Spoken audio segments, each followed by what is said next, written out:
Hi, I'm Sherry. Welcome to my YouTube channel. It is like 7 o'clock in the morning and I'm getting ready to start my day, and I just wanted to do a Sinkside chat with you guys. So hold on, let me get over there.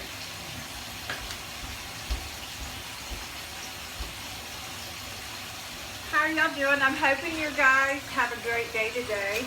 I just wanted to kind of chit chat with you guys while I was doing these dishes. I'm trying to do these few pots that kind of got left over from last night. My husband did the dishes last night for me while I laid down because I had worked out on the farm and I was on the little lawnmower most of the afternoon and in the truck, and my back just was killing me. So after dinner I laid down and then I wound up falling asleep.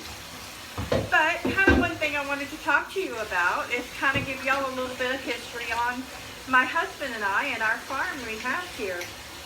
We have been here for 21 years. We bought this property. There was absolutely nothing on it. All that you see behind me, the house, everything has been done since we bought the property. When we bought the property, it had an old rickety trailer that the previous owner, literally, I guess they had fun and they shot it up with a shotgun. So it had a great big shotgun hole all the way through it. So we had to learn how to tear that down. And then what we did with all the materials from it was a single wide trailer. It was like 12 feet wide by, I think it was like 70 or 80 feet long. It was quite long. And we tore that down. My daughter and I tore that down. And then once we got towards the end, my husband helped because the roof was very, very, very heavy. And my daughter and I didn't know how to bring the roof to the ground. So we were homeschooling at the time, and it was a great summer homeschooling project. We learned how trailers were actually built. And then by learning how they were built, we learned how to tear them down. And we salvaged every single 2x4 out of that trailer. We used it to build chicken barns. We used it to build we used the outside of that trailer to build our first horse barns for our Dakota that you saw yesterday. Dakota lived in the barn, and we put that metal out top, out on the outside. On the inside, we went down to a friend of ours that had a sawmill. We used the slabs, which is the outer part of the tree bark, and we used that to make the inside of her stalls. And that was her stall for like 5 years. It was just a shed lean-to building. When she first, came here, she was a year old. And, we raised her. I've had her the whole time I've been here. And that's where she lived, and it was right out here behind the house, about 200 feet. She was very close because at that time we had a very big bobcat that would come around, and he was really scary. And he was not scared of people. He would intimidate you. I can remember when we first moved here, my neighbor, he called me and said, "Hey, the bobcat's on the prowl." And I'm like, oh my God, I've never had seen him. Well, I went down to the mail to get the mail. My driveway's almost half a mile long. So I went down to get the mail, and I went in the old our pickup truck, our old 80s model pickup truck. And when I came back, he was standing in the driveway, and the cat would not let me out of the truck. I was terrified. I sat in the truck with my daughter. We sat there and watched him go around and around in the yard, sniffing and smelling and just kind of peeing all over everywhere. I guess he was marking his territory. That was my first incidence with wildlife here, and that was back in 2001. That was like in the middle of the year. And so, we had the horses right here by the house. It was really scary. We didn't know. Now our horses are down in the front. But one thing, it's been an experience living here for the last 20 years. We started with absolutely nothing. All we had was the few little furniture odds and ends that we brought with us from South Louisiana. We had our clothes. and we had my daughter's school books. That pretty much, and dishes. That pretty much was it. I didn't know how to can. I had no idea what we had got ourselves into. When we bought the property, it had electricity on it, but it didn't have water. And still to this day, we are very careful with water. This is a very big premium here in the Kentucky area, because a lot of farms, when we first moved here, a lot of farms didn't have water. We have great big, out front, there's a great big concrete vault. If you ask me, it reminds me of a septic tank. It's a great big concrete vault in the ground, and it holds 2,000 gallons of water.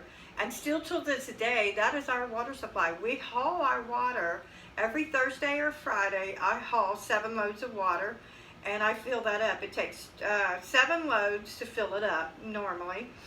We go to the local water supply. I'll have to do a video on how we get water to our house. And we have a filtration system. We have the what do you call it, the softener, water softener. We have a water filtration system. Then we also have a water filtration inside the house.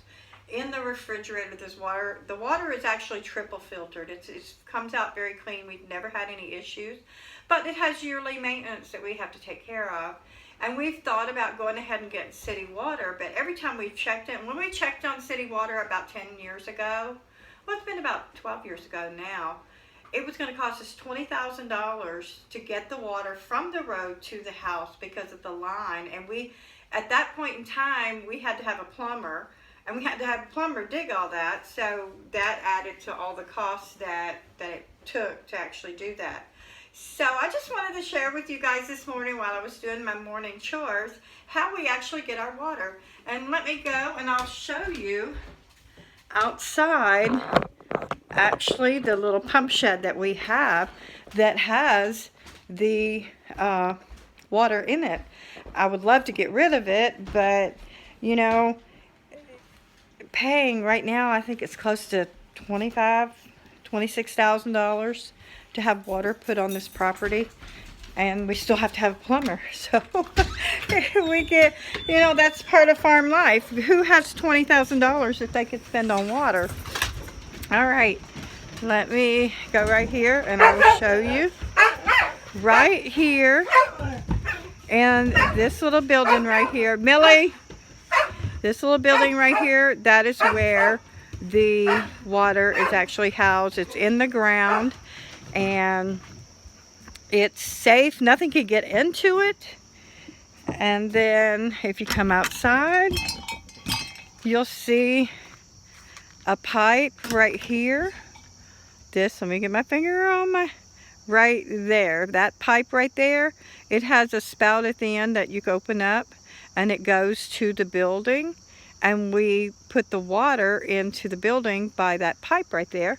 And I will show you the tank that I have in my farm truck that hauls the water, and how that we actually haul our water. So when you say farming it, we really do farm. We really, we don't have the modern conveniences of having turn on the faucet and have city water. You know, we have to really think about it. You know, when we wash clothes, we have to think about everything. I'm going to open the tailgate. Okay, turn it around. See this tank? This is how we haul our water. This is where our water comes from. It's 210 gallons, and we keep it very clean. It's got a lid on top, and that's about right there. We have a hose that goes from there to that other hose over there that I showed you guys.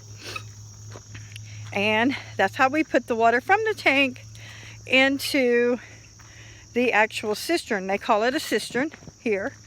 And that's how we actually get our water. Well, that's one aspect of our farm that I'm sharing with you guys. Watering and water is a premium on a farm, especially if you don't have Louisville City Water or a well. We have thought about doing a well, but they told us, several of our neighbors that have tried to do wells here, it's a sulfur well. They don't get down far enough. But I talked with a company that does wells, deep water wells that go into the aquifer.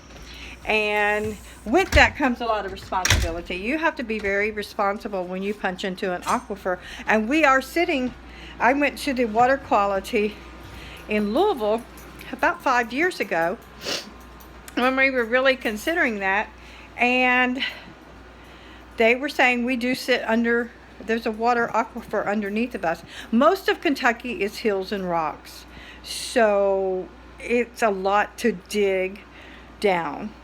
So we talked with them, and we would have to punch a very deep well, which would be about half the cost, and we would never, once we pay for that, we wouldn't have a water bill. So we're considering possibly doing a well, a very deep water well. This would go way down. So I'll let you know what we decide. And I'll just keep that, you know, in the forefront. But for us, water is a premium. You know, we really have to take care of our resources. So I just wanted to share that with you this morning before I get busy doing my chores.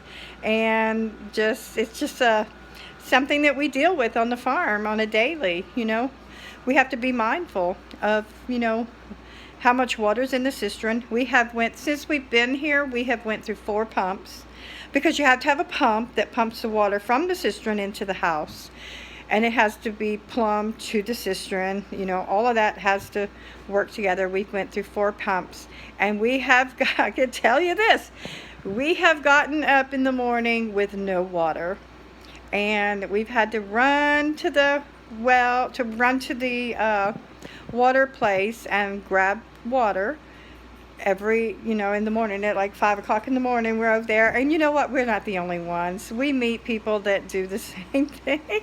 You know, we try to check it to make sure, you know, the night before I try to check it and make sure that we have water, and you know, that we don't run out, because it's very daunting to have a shower and you're full of soap and you run out of water. Yeah, I've had that happen too, so don't like that. But that's a little aspect of our farm life I wanted to share with you guys. So please like my channel and share my channel with your friends and family, and I hope that y'all have a great weekend. This is Saturday. I don't know what we're doing. My husband's working, so I'm working here on the farm.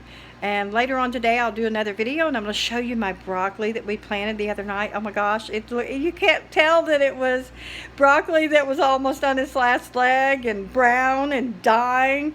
I'll have to show you in a video. You'll have to come back and see it. Yeah. But y'all have a great weekend, and God bless you. And make sure you share my channel. Thanks. Bye, guys.